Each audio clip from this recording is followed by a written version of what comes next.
এবং এর নেতৃত্বে পুরো বামপন্থী সরকার, সিপিআইএম মানে দলটা, আচ্ছা। এরা পুরোপুরি নৃশংসভাবে, মানে মনে হয় এই নৃশংসতার তুলনা খুব কমই আছে। এরকম ভাবে গরিব মানুষদের চারিদিক দিয়ে ঘিরে ফেলে খাবার পানীয় জল বন্ধ করে দিয়ে হত্যা করা, এরকম নজির পৃথিবীতে খুব কমই আছে। আমরা মরিচঝাপিতে ছিলাম 13 মাসের মতো। 1978 সালের 8ই এপ্রিল আমরা মরিচঝাপিতে যাই এবং ওখানে আমরা নিজেদের প্রচেষ্টায় কিছু ঘর বাড়ি টাড়ি নিজেরা তৈরি করে নিই এবং বাঁচার জন্য একটা জীবন সংগ্রামে আমরা লিপ্ত হই। তো প্রথম দিকে পশ্চিমবঙ্গ সরকার, মানে বামপন্থী সরকার, তারা কিছু বলেনি প্রথম দিকে, কিন্তু পরের দিকে এরা যে কোনো কারণে হোক আমাদের উপর একটু ক্ষিপ্ত হয়ে ওঠে। মানে ওরা চেয়েছিল আমরা ওদের দলটা করি, মানে সিপিএম, কিন্তু আমরা তাতে রাজি হইনি। সেই কারণেই হয়তো ওরা আমাদের উপরে একটু ক্রূর হয়ে উঠেছিল, একটু নিষ্ঠুর হয়ে উঠেছিল। তারপরে 13 মাস ধরে মরিচঝাপিতে যা চলেছে, আমাদের খাদ্য পানীয় জল বন্ধ করে দিয়ে, ওই করানখালী নদী আছে পাশে, সমস্ত নদীতে লঞ্চ দিয়ে টহল দিত আমরা যাতে খাবার পানীয় জল আমরা নিজেরা আনতে না পারি, বা বাইরের কোনো লোক আমাদের ওষুধপত্র দিয়ে সাহায্য না করতে পারে, এরকম ভাবে ওরা চারিদিক মরিচঝাপিকে ঘিরে ঘিরে রেখেছিল। 30 জন পুলিশের বোট গিয়েছিল, নৌকো গিয়েছিল। 30 জন বললে ভুল হবে, ওখানে মানে গাদা গাদা পুলিশের লঞ্চ ছিল, নদী দিয়ে সবসময় টহল দিত। আর আমাদের প্রতিটা আর কি ওরা বন্ধ করে দিয়েছিল, খাবার দাবার ঢোকার রাস্তা সবকিছু, এমনকি ওষুধপত্র পানীয় জল পর্যন্ত। কুমিরমারি বলে একটা জায়গা ছিল না, যেখানে মিষ্টি জল পাওয়া যেত? কুমিরমারি হচ্ছে আপনার ওই আমরা যেখানে ছিলাম মরিচঝাপি, তার মাঝে একটা নদী করানখালী, সেই করানখালীর অপর পারে হচ্ছে কুমিরমারি, ওটা একটা গ্রাম পঞ্চায়েত। আচ্ছা আচ্ছা। এবং ওখানে মিষ্টি জল টল ছিল, ওরা আমরা ওখান থেকে জল আনতাম, ওদের ওখান থেকেও জল আনতাম। আচ্ছা। পরে আমরা কিছু টিউবওয়েল বসিয়েছিলাম, এরা পরে সেই টিউবওয়েলের মাথা টাথা গুলো খুলে দিয়েছিল একদম। আচ্ছা। হ্যাঁ, খুলে দিয়ে বিষ টিষ মিশিয়ে দিয়ে এরকম একটা খুব জঘন্য অবস্থা করেছিল। তো ওইভাবে অনাহারে আমাদের প্রায় 500 উদ্বাস্তু শিশু মারা যায় বিনা চিকিৎসায়, না খেতে পেয়ে। আচ্ছা। তারপরে আপনার একটা ঘটনা নিশ্চয়ই শুনেছেন হয়তো, যে ওই খিদের জ্বালায়, যখন খিদের জ্বালা মানুষ কত সময় সহ্য করতে পারে, ওই কুমিরমারি থেকে খাবার আনার জন্য নৌকোয় করে আমাদের বেশ কিছু ইয়ং ছেলে ফেলে ওরা যায় কুমিরমারিতে, পুলিশ চারিদিক দিয়ে ঘিরে ওদের উপরে গুলি চালায়, তাতে ওখানে 200 জন নিহত হয় এবং আহত কত হয়েছিল তার কোনো লেখাজোখা নেই। আর ওরা কাউকে মরিচঝাপিতে ঢুকতে দেয়নি, সাংবাদিকদের বা বাইরের জগতের কোনো লোককে ওরা ঢুকতে দিত না। এরকম ভাবে অবর্ণনীয় অত্যাচার চালিয়েছে, লঞ্চে করে করে গাদা গাদা ডেড বডি এবং অর্ধমৃত মানুষকে ওরা সুন্দরবনে নিয়ে গিয়ে বে অফ বেঙ্গলে ফেলে দিয়ে এসেছিল, যাতে কোনো মানে নজির না থাকে। এইভাবে চলতে চলতে মোটামুটি আর কি 13 মাস আমরা ছিলাম। 31শে জানুয়ারি ওই গুলিটা চলে, আমরা গিয়েছিলাম ওখানে 1978 সালের 8ই এপ্রিল ওখানে উঠেছিলাম। তারপর থেকে আপনার 13 মাস ধরে ওই 78 সাল গেল, 69 সালে 79 সালের জানুয়ারি মাসে গুলিটা চলে।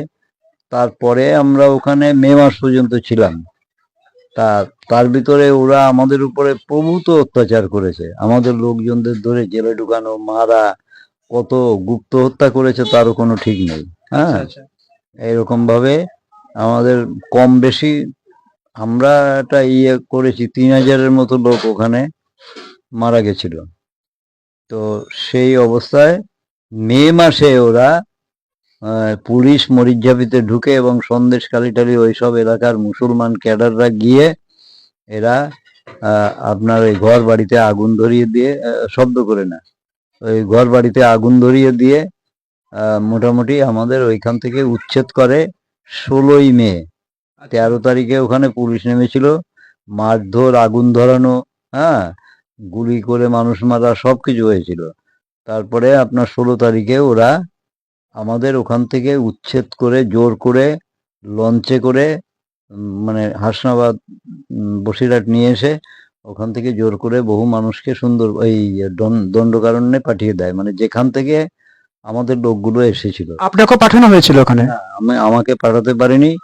ওখানে ওই সাংবাদিক জ্যোতির্ময় দত্ত, নাম শুনেছেন মনে হয়, আমাদের সঙ্গে খুব ভালো সম্পর্ক ছিল। উনি ওখানে গেছিলেন। আমি দৌড়ে ওই একটা খালের মতো আছে, ওই যখন রাত 3টের সময় ঘর বাড়িতে আগুন ধরিয়ে দেয়, আমি ওখান থেকে বেরিয়ে দৌড়ে সেই খালটা পার হয়ে খালের ওপারে চলে যাই।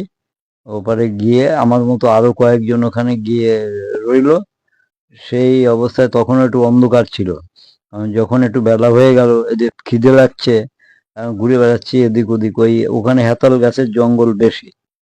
তো এক জায়গায় দেখি জ্যোতির্ময় দত্ত আর ওই ছেলেটার নাম মনে নেই, চ্যাটার্জি টাইটেল মনে আছে আপনার, স্টেটসম্যান কাগজের সাংবাদিক। আচ্ছা আচ্ছা। উনি ওনার দুইজন ওখানে একটা হেতাল গাছের নিচে একটা তাঁবুর মতো টাঙিয়ে ওখানে ওরা বসে আছেন। তা আমাকে বলছে, রাধাকান্ত বলো কি খবর টবর। আমি বলছি, দাদা খবর তো বলবো, খবরের কিচ্ছু জানি না, এরকম আগুন টাগুন ধরিয়ে দিয়েছে, আমি ওখান থেকে দৌড়ে পালিয়ে এসেছি। এই এখন তো খিদেতে আর ইয়ে হচ্ছে না। তা বলছে, শোনো, আমাদের এ ধরনের ঘটনার মুখোমুখি হওয়া অভ্যাস আছে, তো আমরা যথেষ্ট রুটি টুটি তরকারি তৈরি করে নিয়ে এসছি, আগে খেয়ে নাও, তারপরে কথা হবে। তারপরে বললো, এখন তাহলে কি করবে তোমরা? ওখান থেকে তো লঞ্চে করে লোকজন সব ধরে নিয়ে যাচ্ছে, তা আমরা তো পুলিশের কাছে ধরা দিতে পারবো না। তখন ওনার যোগাযোগ ছিল কোনভাবে, ওখান থেকে একটা নৌকা জোগাড় হয়েছিল। নৌকা জোগাড় হয়ে সেই নৌকায় করে আমরা ওর পাশে মাতলা নদীর তীরে কাগমারি বলে একটা বাজার আছে, ওইখানে আমাদের নামিয়ে দিয়েছিল। একটা লোকের ঠিকানা বলে দিয়েছিল, এই বাড়িতে যাও, হ্যাঁ, এই বাড়িতে গেলে ওখানে আশ্রয় নাও, তারপরে পরের দিন যেখানে খুশি সেইখানে চলে যাবা। তারপরে আমরা সেইভাবে গিয়ে সেই বাড়িতে গোপনে থাকলাম। বাইরে বেরোতে দিচ্ছিল না আমাদের, বললো আপনারা বাইরে একদম বেরোবেন না, সব পুলিশ টহল আছে চারিদিকে। আচ্ছা, এই যে যে সন্ত্রাসগুলো যে চালানো হচ্ছিল, এগুলো কে কন্ট্রোল করছিল, কার দ্বারা? জ্যোতি বসু, প্রমোদ দাশগুপ্ত, বামফ্রন্টের চেয়ারম্যান ছিলেন তখন প্রমোদ দাশগুপ্ত, সিপিএম এর রাজ্য সম্পাদক, উনি আর মুখ্যমন্ত্রী জ্যোতি বসু, এই দুজনের অঙ্গুলিহরণে, দুজনের নেতৃত্বে এই মরিচঝাপিতে এই উদ্বাস্তু নির্যাতনের ঘটনা ঘটেছিল। আচ্ছা, তখনকার সময় রামচরণ চট্টোপাধ্যায়, রাম চ্যাটার্জি, উনি ছিলেন পশ্চিমবঙ্গ বামপন্থী সরকারের অসামরিক মানে কি বলে আপনার, অসামরিক না, মানে যাই হোক একটা মন্ত্রী ছিলেন আর কি। আচ্ছা, ওনার কি ভূমিকা ছিল এটার মধ্যে? উনি প্রথম দিকে আমাদের মোটামুটি ফেভারেই ছিলেন। আমরা যখন এখান থেকে হাসনাবাদ থেকে মরিচঝাপিতে যাই, সুন্দরবনের সমস্ত নদীপথে 144 ধারা কারফিউ জারি ছিল। উনি কিন্তু অফিসারদের বলে দিয়েছিলেন যে এদের গায়ে যেন কোনো রকম টাচ না করা হয়, আপনারা ভয় দেখাতে পারেন।